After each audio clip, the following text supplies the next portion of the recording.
On this episode, we continue our Main Street Magic Community Q&A. Today is September 27th, 2022, and this is episode 499 of the Main Street Magic Podcast. Jeremy and Rhonda are more than a little fond of Disney World, so they made this podcast to share it all with you. Reports and resorts, top 10 lists of all sorts, Main Street Magic's bringing it home for you. Hello and welcome to another episode of Main Street Magic. I'm your host, Jeremy Stein, and as always, I'm joined by my lovely wife, Rhonda. Hey, guys. Make sure you check us out on the web at mainstmagic.com, as well as follow on Facebook, Twitter, and Instagram at mainstmagic. If you've not done so already, head out to Facebook and search for the Main Street Magic Community and ask to join. And then if you hit that subscribe button, you're going to get brand new episodes every Tuesday and Friday. And if you are planning that trip to Disneyland, Walt Disney World, you did not get your dining ahead of time, or you didn't get the restaurants that you wanted, do not worry. Mouse Dining will remove that frustration of booking Disney dining reservations by alerting you when they spot availability for your desired restaurant, date, meal, and time. If you visit msmfriends.com, you can use this free service. And then finally, if you're getting ready to plan your next Disney or Universal vacation, looking to go on a cruise, or pretty much travel anywhere else in the world, head to mainstmagictravel.com and fill out a form for a free quote. Our travel services are completely free to you. This Friday is episode 500. Woohoo! Which is absolutely crazy. If you would like to be a part of the episode, you can. Oh. This is it. After today, we're going to cut off this line, but you can call 386-866-0236 and leave a message with your name, where you are from, and let us know what is your one true Disney wish. So last episode was our Q&A part 12. This is part 13. This is a running series. We do this about once a quarter, and we go out to the Main Street Magic community. We ask what questions you may have as they pertain to Disney, Universal, podcasting, life in general, whatever it may be. We had such a wonderful response that we split this up into two additional episodes. So we're going to go ahead and answer the rest of the questions that we had. Are you ready, Rhonda? Yes, I think so. Have you seen any of these questions yet? No. Should you have seen any of these questions yet? Maybe. So let them in a little bit on today, because this is probably almost the earliest we've ever recorded an episode. We tend to have a schedule of recording on Thursday for Friday. Today has been crazy, and I told you. Oh, you did not think that today would go by quick. It has been nuts. You didn't think it'd be crazy. It's been nuts. Crazy. Yeah. Like this morning, we woke up. Wow, what is today? You're getting way ahead, because normally we would record Friday's episode on Thursday and Tuesday's episode on Sunday. We did record Friday's episode on Thursday, didn't we? Yeah. And we're also recording Tuesday's episode on Thursday. Yes. Because this is like Groundhog Day. It is still September 22nd. Mm-hmm. And we are headed out on the Disney Wish tomorrow. Yes. Which is why we have to get way ahead of the game, right? Yes. So how do you feel about the last minute preparations? Because now we're looking in the past as people listen to this episode. Did we get everything done today we wanted? I hope so. Me too. We still have daylight. And I feel like we still have things to do. We do have things to do. But because of that, let's get right into the questions. Again, going back, Rhonda was very, very busy today, running around to appointments, getting things done. So she didn't get a chance to look over these at all. So these were the first time she's hearing these questions. Yes. We're going to start with Kendall, who has several questions that I love. Number one, Rhonda, what celebrity would you want to take around Disney, and where would you take them? What celebrity? Yeah. Oh, gosh. Any celebrity of your choosing. I don't know. Who would it be, and where would you take them? I have no idea. Amy Adams. Where did that come from? Because people say I look like her. Okay. So and you guys going like a twinsy day that'd be just amazing if I was mistaken. Like, not mistaken, but if they were like, "Are you sisters?" Oh, that'd be fun, that right? would be fun. So where would you take Amy Adams? I would just take her wherever she wanted to go. Yeah. Like to Magic Kingdom, to just Park Hop, maybe. Yeah. Yeah. I would go Neil Patrick Harris, and we're going to Cava de Tequila, and I'm going to see if they'll let him behind the bar to make his signature margarita that they feature there. Oh. I mean, that would there be, I think, a great start. And then, just tour the parks with him. He's such a huge Disney nerd and Disney buff, has lots of different, rare Disney memorabilia. Would love to take him through like Haunted Mansion. I think it was Neil Patrick, or I can't remember if it was him or John Stamos that were bidding and won one of the original stretching room paintings. Oh yeah, I from remember you Disneyland. telling me that. You know, so I think just to go through some of those things and yeah, enjoy that. And he just seems like such a cool guy anyway to hang out with.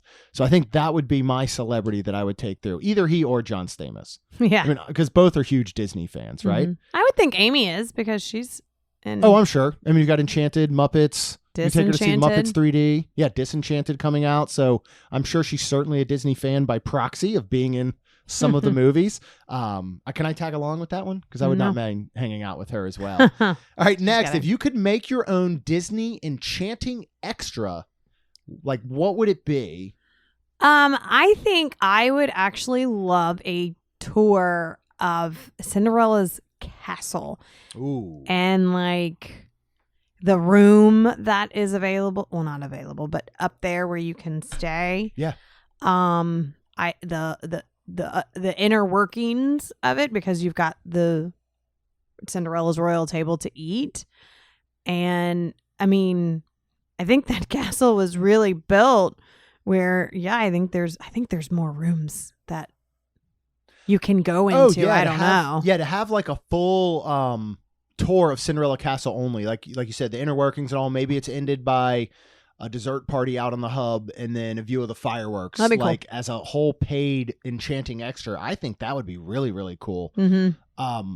My thought was to have, and there are some small ones, and usually they're free. Like I know Wilderness Lodge, and I don't even know that it's back, where you got a tour of Boma and Jico, and you got to sample some stuff. Or, you know, Wilderness Lodge has like the scavenger hunt thing that's free. I'd love to see paid tours throughout some of the resorts. Okay. You know, what immediately comes to mind is Riviera, because that has easily become one of my favorite resorts, even though we've yet to actually stay there, but to visit and hang out, I love. And I think of having, you know, a cast member take you through on an extra paid enchanting tour where you are able to go through Riviera and they're able to point out like little touches of, you know, here's some hidden Mickeys. Here's the reason this was done. Here's the reason we picked the Riviera. Here's the history behind it. You know, maybe you go and you get to stop by Primo Piatto and you get a sample of the food. And then you go over to Bar Riva and talk about that and get a drink sample, you know, and the night's ended by like maybe a dessert party / hors d'oeuvre party outside on the terrace at Topolino's Terrace. And then a view of Harmonious at the end. Okay. And I think you could do the same thing at a Poly, at a Wilderness, at a Grand Flow, at, you know, you could actually do tours of the resorts that really kind of immersed you throughout the reason that things were done, where it all came from. Get samplings of food, get samplings of, you know, I mean, Animal Kingdom Lodge has several paid enchanting extras. We actually get to go out on safari or do wine tasting. Yep. Bring some of that type of stuff to some of the other deluxe resorts. That'd be cool. I mean, I'd love to have a paid tour of Coronado and Gran Destino and the relationship with Salvador Dali that Walt Disney had. Yeah. And you do get a lot of that from Sangria University, but something along those lines. Right. And now that I'm saying Sangria University, I would love to see some different offerings like that throughout. Spirit University? Well, yeah, Spirit University. You know, you've got Animal Kingdom Lodge has the wine tasting. You know, Sangria University over at Three Bridges at Coronado. You know, is there a Polynesian one that could go through some different samplings of flavored Dole Whips or just things like that? Anything to kind of bring more to the resorts. And I think some of the attention to them would be really, really cool. That would be. But I would much more beyond any of those based on price rather do a tour of Cinderella Castle. Yeah. I think that would be really cool. Follow that with a dessert party and firework views. Yep. I mean, that's a good day. Or have it be like an add-on to Keys of the Kingdom. Yeah. Like, well, and that's what I was thinking along those lines, because I mean, we haven't done a ton of tours and I look forward to doing more, but that is, God, by far one of my favorite ones I've ever done. Keys of the Kingdom? Yeah. For sure. Yeah. So amazing. We still need to look at when we can do behind the scenes. Yeah, we got to figure that in. Actually, I have an idea. I thought you looked and I know I have an idea now because we have a trip. So we'll figure that out. Okay. Kendall also asked, and we touched base on this a little bit in the last Q&A, just last episode, but if you didn't have to make a podcast episode, would the way you do Disney be different? Yes, I do believe so. Very much so. A lot. This is actually going to be for the podcast. I love that we have the podcast, that it makes us do different things. For sure. I unfortunately think we wouldn't be doing all these amazing things if we didn't have the podcast. I don't think we'd venture out and, try this or that, in my opinion. I mean, I could be wrong. I agree 100%. You do? Okay. And that's what we touched base a little bit on the last time is, and the question last time was basically like, how has the podcast affected your lives? And that kind of got us a little bit into the way that we also do Disney, is that we are always looking to try something new, do something different, maybe not revisit the same places that we love every single trip, maybe not stay at the same places, venture off property to like Flamingo Crossing, do DizCon this upcoming weekend, all these different things that we look at. It would also change it very much from the way that we take it in. And we talked a little bit about the way that a podcast kind of affects your lives when you're there, actually on air quote vacation. Right. Which it is. Right. But it can also be work. And so, you think of going, all right, we're going to go to this restaurant or this food booth at Food and Wine. And they always say camera eats first, right? Yeah. So first things first, we're taking photos. Right. Then we're looking at, picking up the live stream for Wonderland Crew. Right. So by the time you get to the food, sometimes it's not the way it was maybe meant to be originally. Right. And so it certainly makes you do things very differently. Same thing with getting into a room. It's getting into a room and going, all right, just here, put that over there, or maybe don't bring our luggage Don't touch in. anything. Yeah, let's do a if room we have the tour. children. Yeah, if the kids are there, we're like, don't just throw your stuff everywhere. Let's do a room tour. Let's go ahead and, try to capture the moment on camera or content before we capture the moment ourselves. Mm-hmm. And nothing wrong with that. We absolutely love it. We're very thankful. We're very blessed to do this. We're so happy to be doing it. But it definitely does change the way that you do Disney, right? Yeah. 100%. So probably that would be it. Next question is, what are your Christmas song predictions for Cosmic Rewind? I'm going to get ahead of Rhonda because please do. I did think of something though. What'd you think of? Well, I thought of something like a rockin' like rocking around the Christmas tree stuff. Yeah, like that. Home Alone. Okay, so here's the deal. These need to represent the 80s. Right. That's why. So Home number Alone, one is going to be All I Want for Christmas from Mariah Carey, right? Here's the problem. This came out, and you can hear me typing. I'm going to look up right now when All I Want for Christmas came out, and that was in 94. So to me, that is off of the shelf. Yeah, you said 80s. A lot of the classics are going to be off of the shelf. Now, the good news is there are plenty of 80s bands that did classics. So, for example, I'm thinking of Bryan Adams, and I have this pulled up on a list. Don't even think that I have these dates on the top of my head. Bryan Adams' Run, Run, Rudolph came out in 87. This is a classic from Chuck Berry, 1958. Okay. We can use the 1987 version. I think Run, Run, Rudolph would be outstanding. Oh, I agree. Eurythmics did Winter Wonderland in 87. This was originally written in 1934. We can use the 87 version. The Pretenders in 86 did a version of Have Yourself a Merry Little Christmas. See, and I feel like those are slow, though. Run, Run, Rudolph. Run, Run, Rudolph is good. But look at Iran. Rocking around. Look at Everybody Wants to Rule the World. I think they can make these potentially work. And I'm not saying these are perfect. I got better ones, right? Wonderful Christmas Time, 1980, Paul McCartney, I think could work very, very well. Okay. I think it's got enough of an upbeat. Wham's Last Christmas from 84. Whams. That would work perfectly. Mm-hmm. Do They Know It's Christmas, which was Band-Aids from 84. Yeah. I think could work. What about my Rocking Around the Christmas Tree? If we can find an 80s version from an 80s band, which I'm sure 80s? there is one, it'll probably work. I'm going to expose myself a little bit here from my childhood. I would take almost any track off of the New Kids on the Block Christmas album. It's one of my favorite Christmas albums, probably second to the Jackson 5. Oh, yeah. They could do them. That's going to be 70s. Oh. That's not going to make it in time. The Waitress's Christmas Wrapping from 82, I think could be probably the best possible song that could be played for this. Do you remember this song? No. All right, so I'm going to cheat a little bit. I actually just paused the recording so I could bring this up for Rhonda because Before I did a little bit of research on bringing something up, I didn't know the name of this song or who sung it, but it's one of my favorite Christmas songs. And I think this would be the best fitting song possible for Cosmic Rewind. So here you go. Oh, yeah. Yeah. I mean, the beat, the feel, everything. I'll skip ahead just a little bit. Yep. All right. So I think that could be one of the best ever. And then the other one, as I pull it up, and I would love to hear this more than anything show up.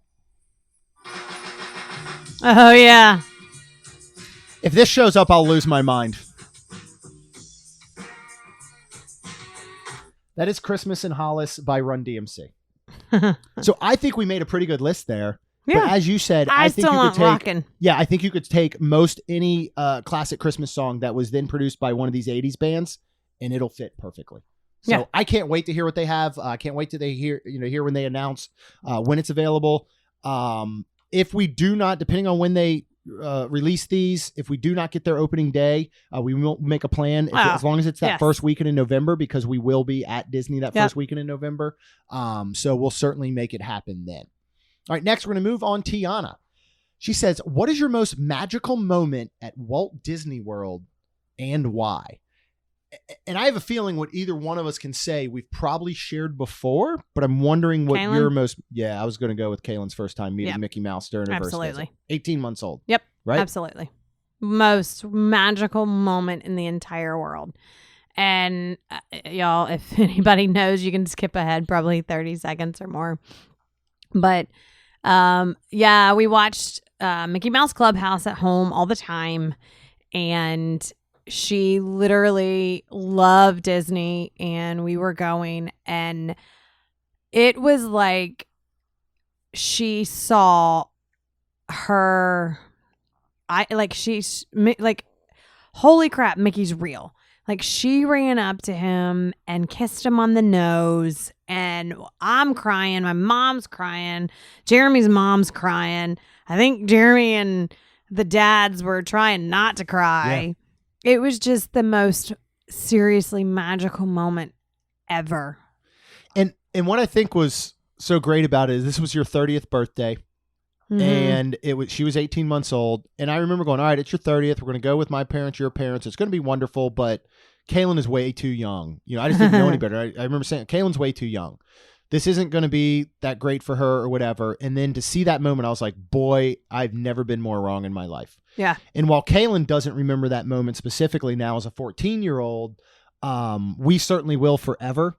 And we have photographic evidence, to prove it. And I thought it's definitely the most magical moment that we've ever had at Disney. Mm-hmm. And it's the story, we've told this story probably dozens of times, and it still never gets old. Yes. Like, it still makes me almost emotional. Yes. All right, Logan asked, if you could make a dish or snack for each park, what would you make, and what restaurant or place would you sell it? Wow, that's a really good one.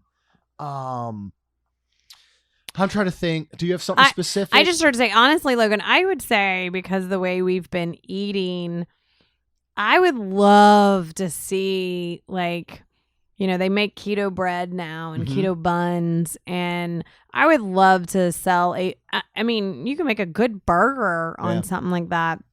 Even wraps, they have carb balance wraps.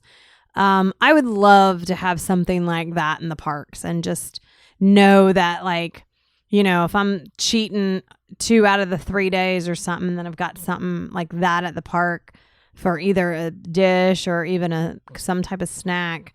That'd be amazing. Yeah, I actually like that idea of saying, let's take some of the classics and put twists on them for, diet restrictions or diet friendly or whatever it may be, for whether it be gluten. And they do this with a lot of stuff, obviously, whether it be gluten or keto or things like that. I'm trying to think of anything like specific, for me at the egg roll cart at Magic Kingdom and Adventureland. Oh yeah. I would like to see them get a little more inventive there with some different things. Like, I'd love to see a Philly cheesesteak roll. I'd love to see something kind of like Southwestern. Love to see something Thai, take different things like that. Casey's Corner, I don't think they do them anymore. They used to have a hot dog of the month. Oh yeah. And in my opinion, we wouldn't get them. So maybe I can't really say much, but they would they would just basically take a standard hot dog and bun and then just throw ingredients on top that they thought fit something. So they'd be like, yeah, we've got a buffalo wing dog. And it was the regular hot dog with a bun, and they would just throw some buffalo cheese on it, a little blue cheese, or some buffalo on it, a little blue cheese, and maybe a ranch. And I'm like, well, why don't you take like a whole house-made like chicken sausage instead, like to represent the wing, and maybe you cook it and then you give it a quick flash fry to give it almost like a crispy skin, and then you toss it in buffalo sauce with blue cheese crumbles and chopped celery. Like do some more takes on things like that. Animal Kingdom, I would love to see the carts in Animal Kingdom, like Smiling Crocodile, Mr. Kamal's. I'd like to see them have some sort of rotating seasonal menu. Okay. Based on kind of the culture that they're representing, maybe, if that's something they could do. I feel like I could see that. Epcot, I think you're already getting with the festivals. You're getting lots of different snacks that rotate with the different cultures, the different years. Mm-hmm. I'd still love to maybe see some change up on some of the dishes that have been there forever. Kind of looking at you, Canada. We love your blue cheese soup. We love your filet. Let's maybe add something to Food and Wine, or, maybe swap something out. Let's not have to go to Refreshment Port for, poutine that is Thanksgiving poutine, or, give me classic poutine at the Canadian booth, and I'll be super happy about that. Okay. Yeah. Yeah. Hollywood Studios, maybe there's something they can go snack-wise that goes back in I don't know. You look at some of the 50s, 60s cookbooks, and you look at these weird things like these marshmallow jello molds, and you look at like, you know what I mean? Like, ooh, but maybe you could go back and do like a Salisbury Waldorf steak. salad. Is it Waldorf salads? Marshmallows. Does that have the marshmallows? I think so. I think that's the right think name. of taking like a classic, doing, and again, I'm thinking of what is it? Bill and Min's Dockside Diner there, and do something like a meatloaf sliders, or Salisbury steak sliders. I don't like meatloaf. Okay. I know, Salisbury steak sliders, like something that represents that old school classic Hollywood decades. And do something with that, maybe. Yeah. So I don't know if that was specific enough just off the top of our heads, but I think it's a couple good ideas. Yeah. All right, let's move on to Georgia. She asks, have you ever been to Disney World during New Year's Eve? If so, what is the best park to be in to celebrate? We did it one and only time. Yeah. And I'll preface this and I'll let you talk. So we just had an email from our website this morning from Nick. Mm-hmm. And they're going to be there for New Year's this year. And they're staying at Poly. And he was actually asking, what do you recommend? They have twin 12-year-old kids, I believe sons. And he said, we're going to be at Poly. It's our first day. Do you recommend we go to Magic Kingdom? Do you recommend we go to Epcot? Do you recommend we watch from the beach at Poly? I recommended the beach at Poly. Well, yeah, but now it's different. Yeah. You can actually go into Magic Kingdom and leave and come back if you'd like. So yeah, when we went, you were trapped there all day long because they would reach phased capacities. Yes. Literally phased capacity at 100% capacity. And I'll never forget, it was pretty awful because, I mean, first of all, people were sleeping everywhere. Yeah. In stores, on benches. In their kids' strollers, grown men in strollers. I mean, honestly, because you were trapped. Yeah, because if you left, you couldn't get back in. Mm-hmm. So we stayed. The kids were very young. Did we have both kids? Yeah. Yeah. Okay, I wasn't sure. This had to have been a decade ago. Oh, yeah. So the kids were super young. They were probably about 2 and 4. Super young. We did not stay. There were 2 fireworks. We stayed for the first one. Mm-hmm. And, I mean, there were cast members standing, and the way you were like cars. Like if you're going like, I don't know, north, and you have to be on this side. If you're going south, you better move over. Like they're going to tell you. It was like lanes. It was crazy. Yeah. And the amount of people, whoa, it was one of those things where Jeremy and I looked at each other, unfortunately, and we were like, never again. Yeah. Never again. And honestly, we've not ever done it again. No, we've not. Epcot is certainly a place to be. It is not going to most likely reach capacity. It's going to be much more of like a dance party atmosphere, especially around World Showcase. So it's going to be dependent on whether you have kids or not, what their ages are, what your group consists of. And it's all going to be family friendly, but it's going to still probably gear more towards the side of adults, just in the sense of, are you going to want young kids want to be involved in the middle of like a dance party and DJs playing and things like that?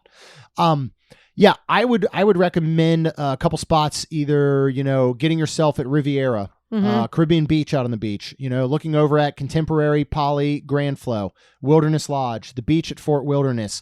And a lot of these are probably going to come down to you saying, well, I'm going to book here so that I have access to these areas, because if you don't, you're going to have to really finagle your way to get to them based on either Disney transportation. They're not going to let you in a personal vehicle. And they certainly could still cut off coming from external areas if you're not staying on property. Right. This is going to be the biggest New Year's Eve in 3 years at Disney, for the simple fact that we are back to, air quote, normal. Right. So we don't know what restrictions could be in place. We don't know what capacities. We don't know what park reservations could quite look at like completely. But I would say for us personally, we don't want to be in a park on New Year's Eve. Yes. I'd like to be in the area. I'd like to have a view of fireworks, even if they're over a tree line. Yeah. You can even catch this at Three Bridges looking over at Magic Kingdom. So just really something to think about as you're planning that. But certainly New Year's Eve is a wonderful, cool time to be there. Absolutely. All right. Heather says, Thanksgiving meal ideas on property, but not in the parks. Ooh. I'm going to go with Toledo. Oh, of course you are. They'll have some wonderful offerings. I would say I'd probably go with Cali Grill, because I bet they'd have amazing offerings, and you can watch fireworks for sure. Ooh. See, I would go somewhere very non-traditional Thanksgiving wise and do like seafood at Boathouse. Oh, see, no, or Morimoto. I would want traditional Thanksgiving. I do. Toledo has been known to serve Thanksgiving-based meals. So over at Coronado Spring and Grand Testino Tower. So that is one I think you could really check out. Other than that, you're going to have to look at what offerings. There's going to be a couple spots at Disney Springs. They're going to probably offer something special. But, for me, the Thanksgiving portion would be more about not what you're eating, but who are you eating it with, which is where I think I'd go very non-traditional at a Boathouse or Morimoto. Okay. I actually think Sebastian's would be really good for Thanksgiving. Okay. You're going to get meats. You're going to get veggies. You're going to get family style. Boma. I think would be really good. I would say yes, but then I'm like, no, I don't You're know. So fixated on turkey and stuffing and mashed potatoes, which is fine. I'm just saying you're not going to sit down to a lot of traditional meals at Disney if you're not going to Liberty Tree Tavern inside of Magic Kingdom. So you do have to think outside the box a little bit. Okay. I'm not good at that. I'm just kidding. Okay. And I just started to say Boma would be fun, because I bet they would have a twist on the Thanksgiving stuff. That's when I was like really kind of hesitant, because I was like, you know what? I don't know, because my brain was thinking, and I was like, I bet they'd have like some type of squash, but made Boma style, and it would be amazing. And then some type of mashed potatoes made Boma style, and it would just be when you're gonna have your meat, you're gonna have probably a ham, you're gonna have turkey or chicken or beef. Like I think all of them. Yeah, I think the way I'm thinking Boma is probably your best option. Probably. All right, 60 days out from Thanksgiving, Heather, get Boma. Heather then also asked, what is the best place to watch a football game? The Bills will be playing while they are there. If you actually go back to episode 482, we break down all of the best spots to watch the big game. City Works is going to be way up there at Disney Springs. Yep. And then we actually broke down each of the parks, and because you really need to leave the parks. Yeah. We had a wonderful time at Big River Grill. We did. That was super fun with Lucy. Yeah, with Lucy. So that we found was a really good spot to do it. Now that ESPN is gone from the boardwalk area, honestly, if you can spot yourself up at a hotel bar, Yeah. Your resort bar is going to be a good spot. Yeah. But really off the top of our head, City Works is going to be probably the number one place. There's a lot of seating. I would say recommend getting inside, or you want that outside curvature bar that has a couple TVs to make sure you see it. And I think those are going to be some of your best spots to watch the Bills during your vacation. Yeah. On Shell ask, this may be more of a theme park shuffle topic, but if you could theme and design a fifth Gator park, what would it look like? And then Sam followed up and said, do you think a fifth park should be added to WDW? Could help spread out the crowds, thinking it could be a villain themed park. This is before the announcement, blue sky idea at MK. Thoughts, what would you make it? Do you want to see a fifth park? No. Agreed. Because of the price. Agreed. Yeah. We've said this before. Can you just add on? We know they have the land. Just add on to everything. Yeah. You've got 4 parks. Make a villain themed land. I mean, and they do really good with cutting the lands off where you almost don't see something from one land to another. Yeah. I think something like that. And yeah, I mean, good Lord, I don't know where if you just add on to every one, right. But I mean, I would much rather see instead of a fifth park. And what would go into that? Because you're right. Here's the thing. If you think that prices are going up on passes and tickets each year right now, imagine adding a fifth full size park to that. And Disney. You're not going to want to see what all those prices go up to. No. So basically, let's just say your ticket was $150 a day. And I know this is $200 a day with Park Hopper, right? For 4 parks, that's $50 a park. Technically, that's going to immediately easily jump to $250, $300 for that same ticket when they add a fifth park with a Park Hopper, I think. Yeah. Whereas you said, if you add on to these lands the way that they've been doing, and you reinvent lands, Toy Story Land, Pandora, Galaxy's Edge, they're redoing all these different areas in Epcot.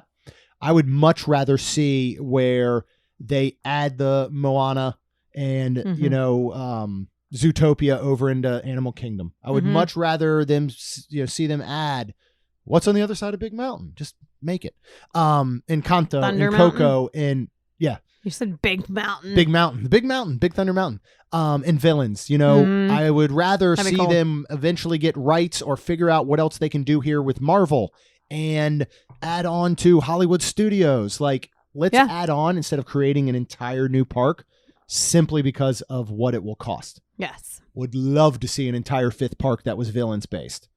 But I don't want the cost associated with it. Correct. Also, I know we've mentioned this. The villains rumor park was never on the Imagineering's cutting floor. Oh, really? And I will ask him this weekend when we see him. Jim Hill has stated that as far as he knows, and he knows his stuff, there was never actually talk within Disney Imagineering of a fifth gate being a villains park. Wow. It was potentially, and I could be wrong, potentially created, by the internet, rumors, and it's always just spread, and it's been around for a decade or so now. But yes, I would love to see that, Sam and on Shell. I don't want to see the prices, and I don't believe it's going to happen in the next decade. I think they continue to add. Yeah. And I'm okay with that. And the next question could be, because this comes up a lot, is what is Disney going to do in response to Epic Universe? Nothing that they're not already planning. Nothing. Do I think they're keeping an eye on Epic Universe? Sure. I've not, of course they are, really seen. I mean, you could say that Galaxy's Edge was a bit of a gut or knee-jerk reaction to Wizarding World, but I don't know that it was. I don't think Disney is concerned with Universal as Disney fans are concerned with Universal. Right. And as much as Universal is concerned with Disney. Yeah. that's why Universal's social media team is constantly taking jabs. They're constantly, right. They are the younger sibling who gets picked on and is kind of trying to live up to their older sibling, which is Disney. That's just my opinion. I don't think Disney is too concerned. Yeah. Disney's not hurting right now at all. Yeah. Now, do I wish that Disney could, maybe build Tron a little faster? Sure. But as we talked about with our D23 thoughts, we know why they're taking forever.